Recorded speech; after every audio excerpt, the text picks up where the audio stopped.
الحمدللہ وکفا وسلام علی عبادہ الذین اصطفیٰ۔ ایک بات ذرا غور سے سنیے، بزرگوں نے کتابوں میں لکھا ہے 10 حماقتیں ہیں، بندے کو ان 10 حماقتوں سے بچ جانا چاہیے۔ 10 باتیں بے وقوفی کی نشانیاں ہیں، ان بے وقوفیوں سے بچنے کی ضرورت ہے۔ اگر گھر اچھا آباد کرنا ہے، سب سے پہلی بات کہ ایک آدمی نیکی تو کرے نہیں اور امید رکھے جنت کی، یہ بے وقوفوں کی علامت ہے۔ نمبر 2، ایک آدمی خود بے وفا ہو اور دوسروں سے وفا کی امید رکھے، فرماتے تھے یہ بے وقوفی کی علامت ہے۔ تیسری بات، ایک آدمی کی طبیعت میں سستی ہو اور وہ چاہے کہ میری خواہشیں پوری ہو جائیں، فرماتے تھے کہ یہ بے وقوفی کی علامت ہے۔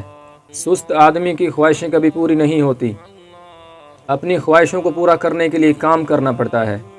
فرماتے تھے سستی ہو بندے کی طبیعت میں اور دل میں امید رکھے کہ میری خواہشات، میرے آبجیکٹو پورے ہو جائیں گے، فرماتے تھے یہ بے وقوفی کی علامت ہے۔ نمبر 4، آدمی اپنے بڑوں کی نافرمانی کرے اور امید رکھے کہ چھوٹے میری فرما برداری کریں گے، فرماتے تھے یہ بے وقوفوں کی علامت ہے۔ ایسا کیسے ہو سکتا ہے؟ جب ہم نے اپنے بڑوں کی نافرمانی کی، چھوٹے ہماری فرما برداری کیسے کریں گے؟ پھر 5ویں بات فرمایا کرتے تھے کہ آدمی بیماری کے اندر بد پرہیزی کرے اور پھر شفا کی امید رکھے، فرمایا کرتے تھے یہ بے وقوفوں کی علامت ہے۔ شوگر کے مریض ہیں، میٹھا کھانے سے بچتے نہیں، پرہیز نہیں کرتے، پھر کہتے ہیں جی کمپلیکیشن ہوتی جا رہی ہے، وہ تو ہوگی ہی صحیح، بچنا پڑے گا، اس لیے بد پرہیزی نہیں کرنی چاہیے۔ جو آدمی بیماری میں بد پرہیزی کرے اور امید رکھے شفا کی، فرماتے تھے یہ بے وقوفوں کی علامت ہے۔ 6ٹھی بات فرمایا کرتے تھے کہ جو بندہ اپنی تنخواہ سے زیادہ خرچ کرے، اپنی آمدنی سے زیادہ خرچ کرے، اپنی آمد سے زیادہ خرچ کرے اور خوشحالی کی امید رکھے، یہ بے وقوفوں کی علامت ہے۔ اور کئی مرتبہ یہ غلطی عورتیں کر گزرتی ہیں، جتنی چادر اتنے پاؤں پھیلانے چاہیے۔ اگر خاوند کی ایک حد تک آمدنی ہے، تنخواہ ہے، تو پھر اپنے خرچوں کی بھی اتنا ہی رکھیں۔ اگر خرچ زیادہ کر لے گی تو پھر جھگڑے ہوں گے۔ اس لیے فرماتے تھے بزرگ کہ بندہ اپنی آمدنی سے، تنخواہ سے زیادہ خرچ کرے اور پھر خوشحالی کی امید رکھے، فرماتے تھے کہ یہ بے وقوفوں کی علامت ہے۔ 7ویں بات ہمارے بزرگ فرماتے تھے مشکل وقت میں بندہ لوگوں کی مدد نہ کرے اور امید رکھے کہ میرے مشکل وقت میں لوگ میری مدد کریں گے،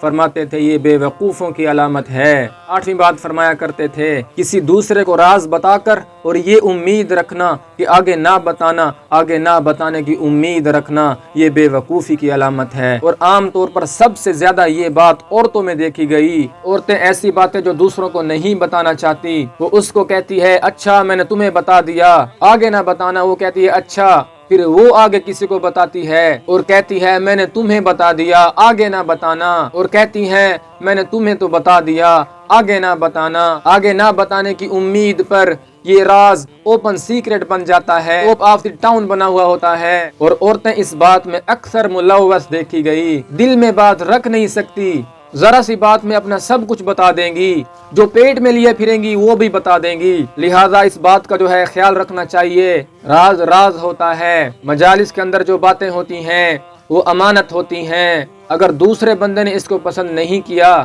تو یہ باتیں دوسرے بندے کے سامنے نہیں کہنی چاہیے، مگر ہاں وہ باتیں جو شریعت کی حدود کے اندر ہوں، باہر کی بات کبھی سوچے بھی نہیں۔ لہٰذا ایک بندہ کسی کو راز بتا دے اور امید رکھے یہ راز آگے نہیں بتائے گا، فرماتے تھے یہ بے وقوفوں کی علامت ہے۔ 9ویں بات فرمایا کرتے تھے کہ 2-4 دفعہ گناہ کر کے پھر اسے چھوڑنے کی امید کر لینا، فرماتے تھے یہ بے وقوفوں کی علامت ہے۔ اور نوجوان ایسا ہی کرتے ہیں، دل کہتا ہے اچھا یہ گناہ ایک دفعہ کر لوں پھر چھوڑ دوں گا، تو جب یہ دل میں امید آ گئی کہ 2-4 دفعہ گناہ کر کے پھر چھوڑ دیں گے، یہ بے وقوفی کی علامت ہے۔ گناہ جب کر لیا، عادت پڑ گئی، پھر بندہ گناہ سے نہیں بچ سکتا، پھر انسان گناہ سے بچ نہیں سکتا، اس لیے 2-4 دفعہ بھی نہیں کرنا چاہیے۔ تو یہ 9 باتیں بے وقوفوں کی علامت ہے۔ آپ سوچ سکتے ہیں کہ 10ویں بات ہمارے بزرگوں نے جس کو بے وقوفی کی علامت کہا وہ بھلا کیا ہو سکتی ہے؟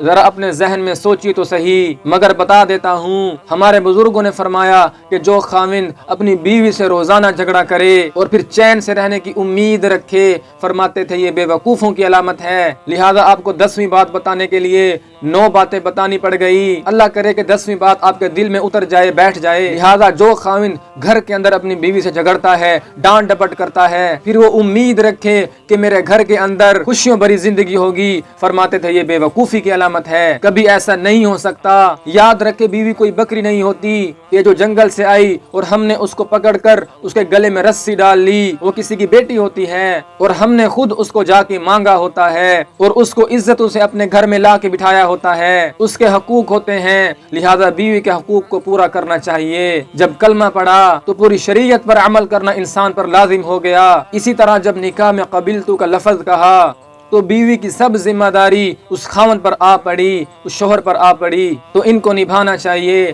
مرد بن کر نبھانا چاہیے۔ اللہ کرے کہ یہ 10 باتیں میرے اور آپ کے دلوں میں اتر جائیں۔ اللہ پاک ہمیں اور آپ کو سمجھنے کی توفیق عطا فرمائے۔ وآخر دعوانا ان الحمد للہ رب العالمین۔